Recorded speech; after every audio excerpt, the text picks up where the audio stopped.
अब ये स्पष्ट हो गया है कि ये जो चार्जशीट हैं जो सीबीआई और ईडी दाखिल करती हैं,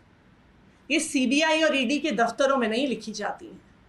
ये प्रधानमंत्री कार्यालय में लिखी जाती हैं और फिर प्रधानमंत्री कार्यालय से इनको ईडी और सीबीआई को दिया जाता है और कहा जाता है कि अब जो हमने इसमें आरोप लगाए हैं, जो हमने चार्जेस लगाए हैं, इनको जस्टिफाई करने के लिए आप कोई गवाह ढूंढ के लेके आइए, इनको जस्टिफाई करने के लिए आप कोई एविडेंस लेके आइए। तो फिर ईडी और सीबीआई क्या करती है? वो लोगों को बुलाती है, डराती है, धमकाती है, उनकी कनपट्टी पे थप्पड़ मारकर उनके कान के पर्दे फाड़ती है और फिर उनसे अपने बयान लिखवाती है। जैसा हमने देखा कि तीन लोगों ने, तीन विटनेसेस ने अपने बयान वापस लिए, जिसमें शामिल है समीर महेंद्रू, अरुण पिल्लई, चंदन रेड्डी, और सबने कहा कि हम पे दबाव बनाया गया। चंदन रेड्डी की तो मेडिकल रिपोर्ट भी दिखाती है कि उसे मार मार के उसके कान के पर्दे फाड़ दिए गए।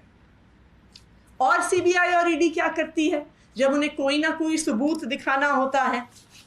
तो सीबीआई और ईडी को फिर झूठ बोलना पड़ता है कि मनीष सिसोदिया जी ने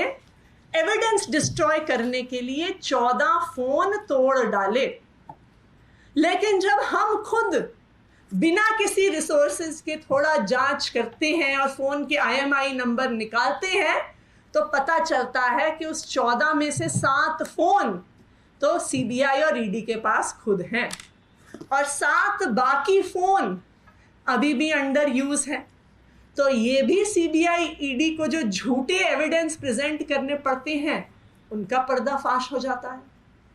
फिर सीबीआई और ईडी को लगता है कि हमें कुछ तो दिखाना पड़ेगा, हमें ऊपर से आदेश आया है, हमें पीएमओ से आदेश आया है,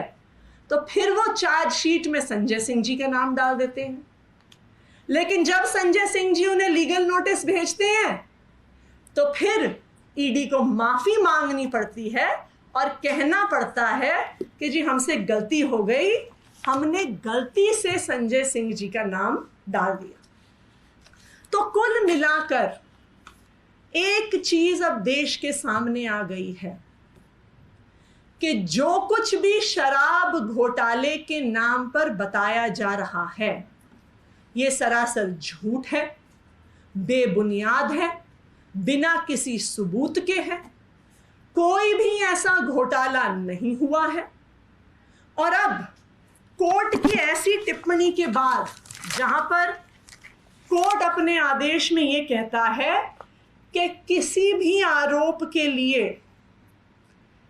there is absence of any satisfactory corroborative material and there are contradictions and deficiencies in the statements that are being made by the enforcement directorate. तो जब कोर्ट ईडी के बारे में ऐसा बयान देता है तो अब देश के प्रधानमंत्री नरेंद्र मोदी जी की और उनकी पार्टी भारतीय जनता पार्टी की ये जिम्मेदारी है कि वो सामने आए और देश से माफी मांगे कि वो पिछले 1 साल से पूरे देश को गुमराह कर रहे हैं, आम आदमी पार्टी को बदनाम कर रहे हैं, अरविंद केजरीवाल को बदनाम कर रहे हैं, मनीष सिसोदिया जी को बदनाम कर रहे हैं।